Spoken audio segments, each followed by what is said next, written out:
or in the outline. And in our first drill here, just to give you a quick overview, we really focus on teaching turning the corner, finishing in front of the goal, developing that mindset of finishing between the pipes. It's an attitude, it's a mindset, it's a toughness element, and it's our attackmen, and as well as our midfielders, have grown accustomed to me hammering them on finishing in front of the goal. So we start off very basic here. Muscle memory drill.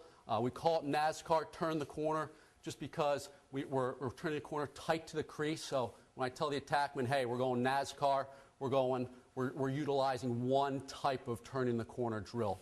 The cones, those 4 cones, we want our guys to finish in front of those cones with their chest to the end line or chest to the face of the goal. And the other thing that you notice there is there's a goal inside the face of the other goal that we're shooting into. We want our players to shoot to the back third of the cage. So that's just serving as a goalie there. We want them to, through some of the things that we really emphasize, we want them to essentially shoot to the back part of the goal, preferably low and away. That's something that we try to play the percentages, and that's just something that we try to really hit upon when we turn the corner. So if you can't hear me, or if there's something where you want me to stop and talk about, just raise your hand, stop me. I don't care about being interrupted.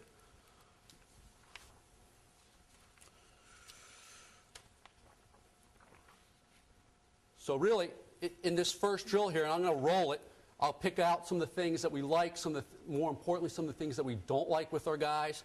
And we have young players, freshmen, sophomores in this drill, some midfielders that really look awkward doing this. It's like they have 2 left feet, but that's the reason why we do it, just so they can get comfortable with some of the movements that we want them to do. All right, so this is our NASCAR turn the corner. All right.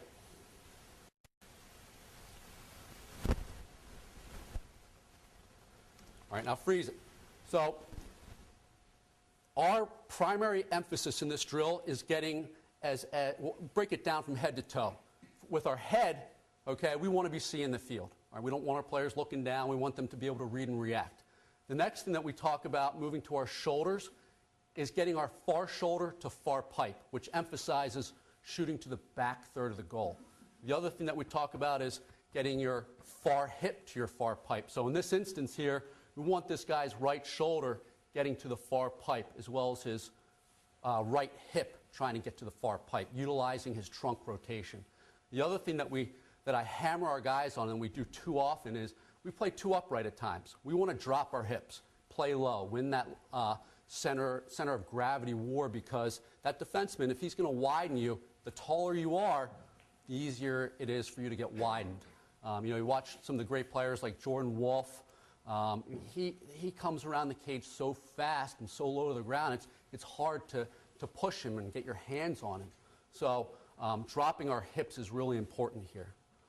The other thing the reason why I stopped this here is because we want our stick to stay vertical. If this guy here is able to get ahead of his defenseman, his body really isn't between the ball and the defenseman. He's exposed here. He can do all that hard work trying to turn the corner, and he's hanging his stick. We want our guys to keep their sticks vertical, and we want them to keep, we don't want them to drop the head of their stick. When they're cradling, it's a nice quiet movement. It's not loud. The stick is ideally flush to their side as they're trying to get their far shoulder to far pipe. This is not how we want to do it. This kid right here, look how upright he is. You pop his hips, and he's just going to go straight to the sideline. Too upright. He's got to get lower as he's turning the corner. Pretty good job right there. Loud stick. You don't need to cradle it hard. And as basic as this drill is, it's just about developing muscle memory. We're critical with the guys and their technique here. Again, number 10 drops the head of his stick. Keep it vertical, trying to shoot to that back pipe. Too upright.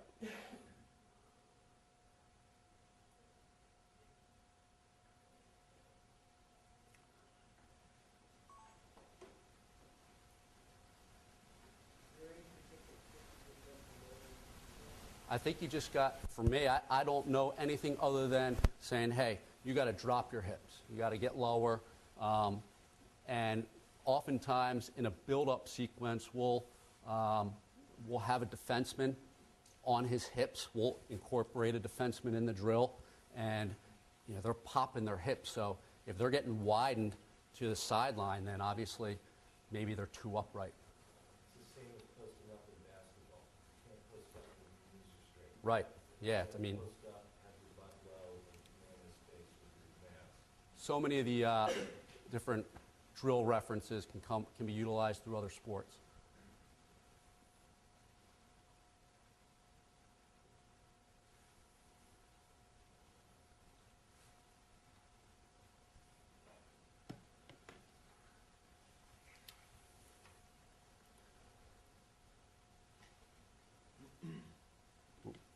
Sorry. Am I missing something here, or you want them, their chest to be facing the end line when they finish up? We do, yeah. They seem not to be doing that. Right. Am I missing something, or? Yeah, well, they need to continue to get better at it. Yeah. They will. They will. Right there, this is a good example. Oh, sometimes my software here can act a little funny, but.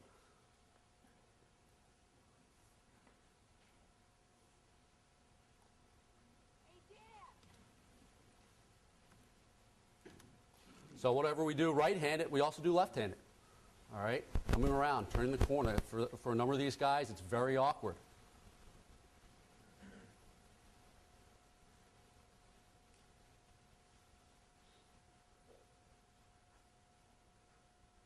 He's got to get lower.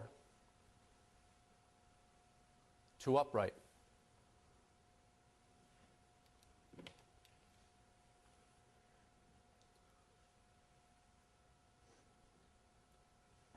That was a pretty good right there, getting his chest to the open, between the pipes. Coach, Yes. the significance of turning the corner there and shooting on the back of the cage is to get them to the point? Is to get. In other words, you're not shooting to the front of the cage, you're shooting to the back of the cage for the sake of this drill. We are, and we're also saying typically you're going to have a goalie, taking up the front 2/3 of the cage. So let's try to cultivate that muscle memory of shooting to the back third. I mean, I hate to say every depending on if a goalie has a certain tendency, maybe you can shoot to the near side, but typically we want our players to be able to really get their far shoulder to the far pipe so they can shoot to that back third. So are the goals offset, or are they on them? Yeah, explain where those goals are. So these goals are, this goal right here is taking the front 2/3 of the goal. This back third is the one that's open. You haven't thrown a fake on the near pipe? Typically, no. If they have a step on a guy, we want them to, as soon as they get a step, they can turn. All right? Shoot to the back third. If they have time to take a fake, maybe, but I think typically you're not going to have that time. And we stress overhand. I mean, there are certain guys who are probably adept to being able to shoot around a screen as they're coming upfield. But here, we want to be able to shoot the ball with accuracy.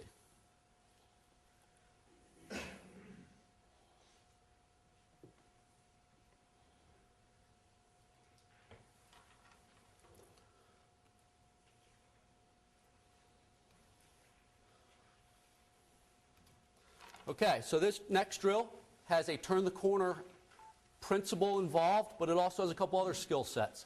So we have our players starting the drill sitting at 5 and 5. We really focus on this is a skill that we focus on in itself. Drop our hips, again, if we're sitting at 5 and 5, all right, we really stress throwing our stick to the sideline, okay?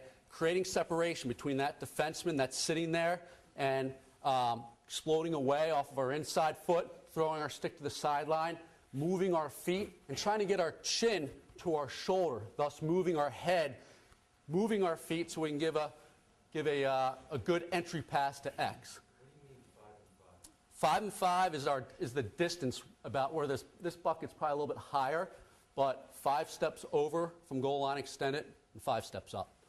All right? The other thing that we really emphasize in this drill is the split dodge. So we're sitting at 5 and 5.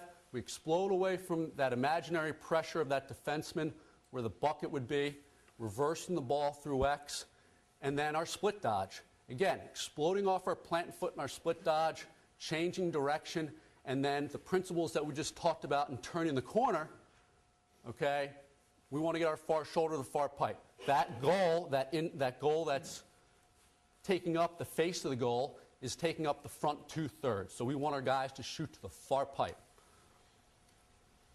Ball reversal, turning the corner. Sit, reverse the ball. Now, in this instance, the kid threw a bad pass.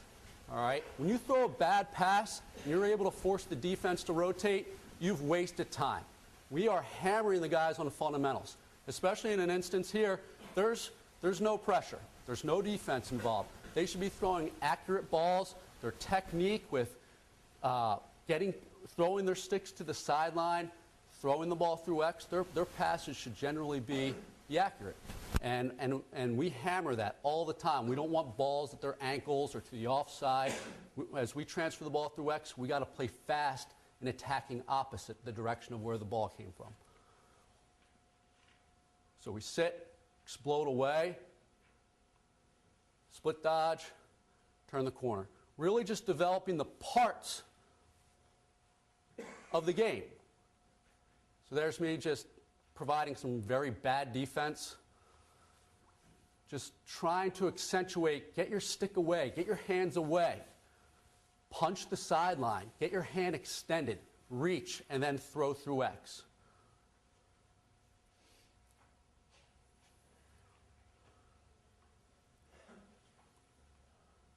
So my one complaint is that a lot of our guys aren't being very convincing in their split dodge.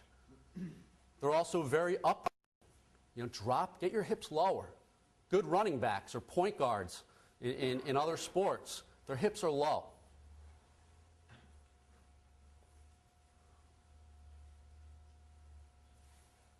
Dan, how many cycles do you go through with each player? I usually do a timed base. So in this situation, we went 2.5 minutes on each side. Depending on how much time in practice that we allocate for skill development, I beg and plead with Coach Ray to get as much time as I can, but we try to break it down in a couple minutes on each side. Try to get to the other side. All right, so here you'll really be able to see how our guys do not accentuate getting their hands free by throwing their stick to the sideline. It's the same drill, you'll just, I think, be able to see the angle better. Boom, explode away, get the ball through X, attack opposite, get your far shoulder to far pipe, shoot the back third.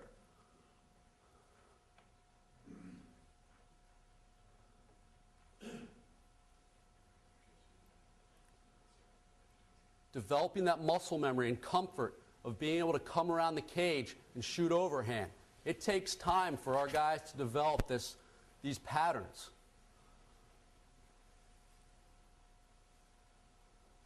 Bad split dodge there.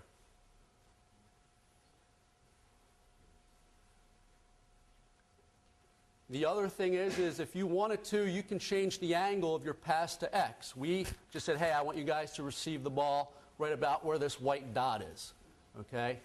You could drag your pass out a little, changing the angle of your entry pass to X and have the guy play on the back side of the pipe if you want. We just gave very specific instructions just to throw the ball to X. What are you looking for with split dodge? What are you teaching them about that? Right. Well, we talk about change of speed, change of direction in our ability to execute a split dodge. We often bring footballs out, drop the equipment, and talk about, again, dropping your hips. You can't do anything up here. So we'll have our guys do split dodges at one another. But we want to incorporate change of speed, change of direction, and also selling the dodge. Your whole body should be involved in the dodge, just not an exchange of hands.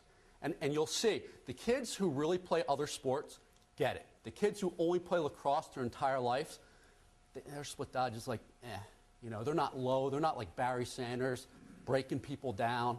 They're very stagnant. Our guys got to get more shake and bake involved.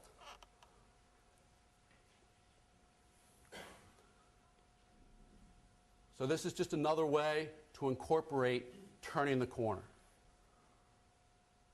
Start very basic and then slowly build it up.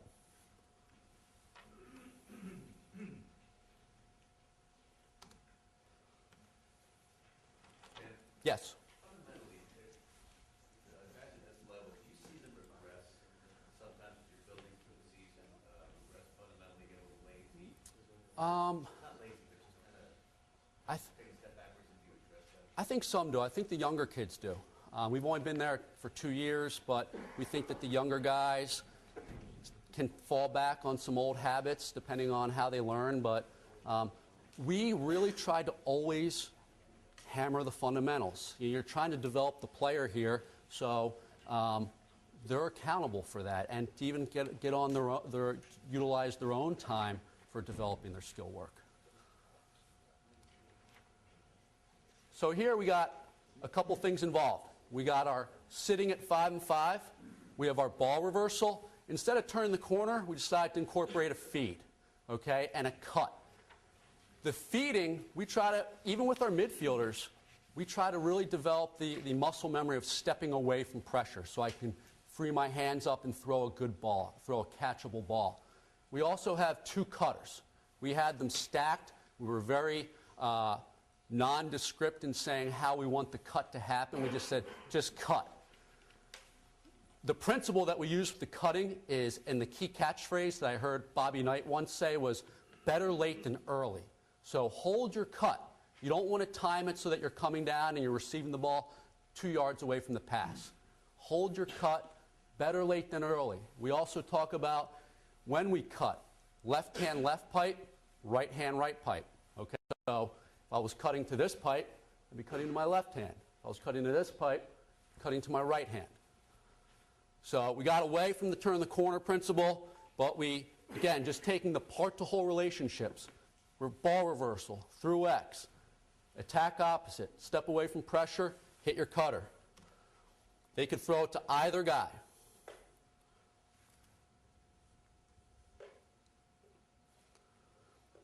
The cutters should be imagining how they're playing their guy.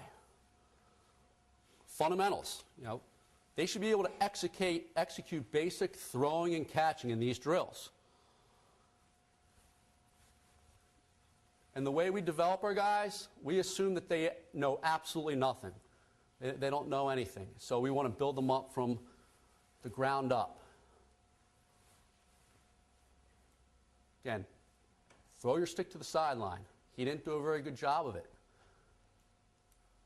Catch the ball. There's no pressure here. He should be able to catch that ball. That crease is about 8 to 10 yards, or excuse me, the cutter's about 8 to 10 yards above the crease. Now we change it up. Step, reverse the ball. He didn't really step away from pressure. The other thing is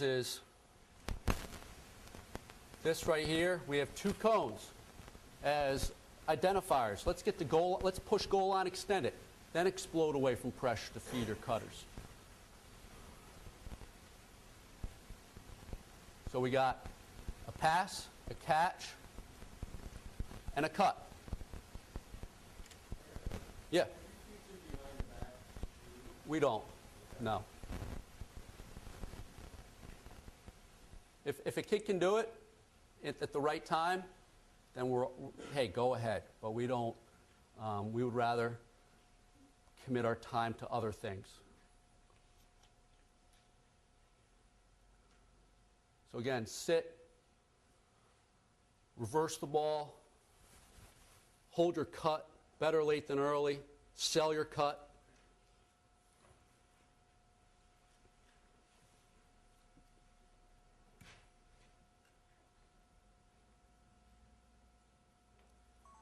Our guys they should be, this is sloppy. This is not to standard. Yeah, absolutely. And they're going to watch us when they get back.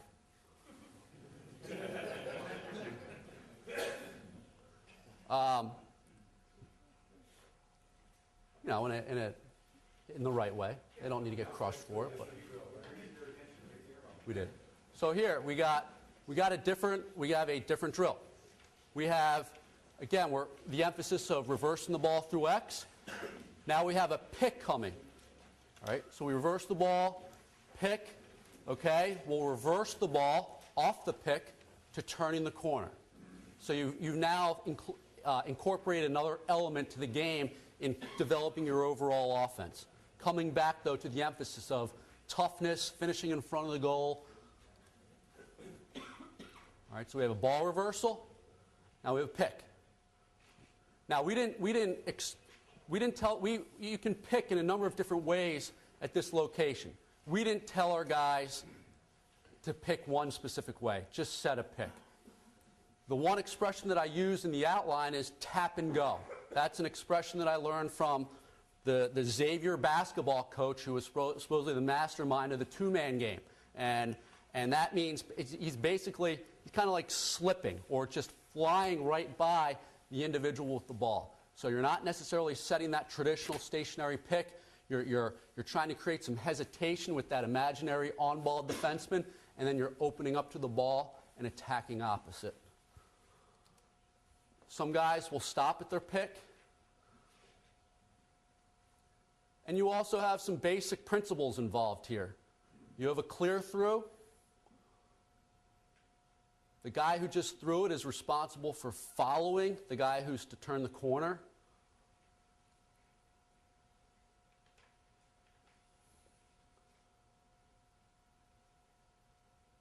Again, you can come off the pick any number of ways. You can go to the back side of the pipe. You can set different types of picks. We were more focused on turning the corner here. Yep.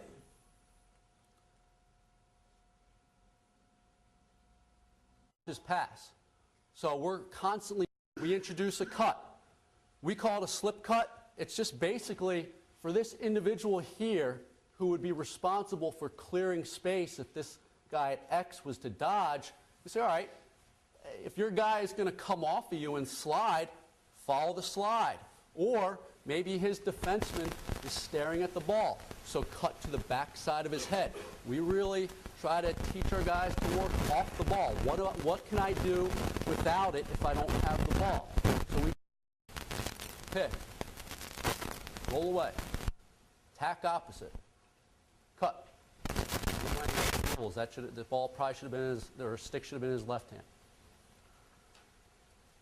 Now, basically what we did was we flipped the drill. We said, all right, we're going to incorporate a turning the corner type of shot to finish the drill with, but we are now doing some stuff above the goal. So we have some basic principles involved.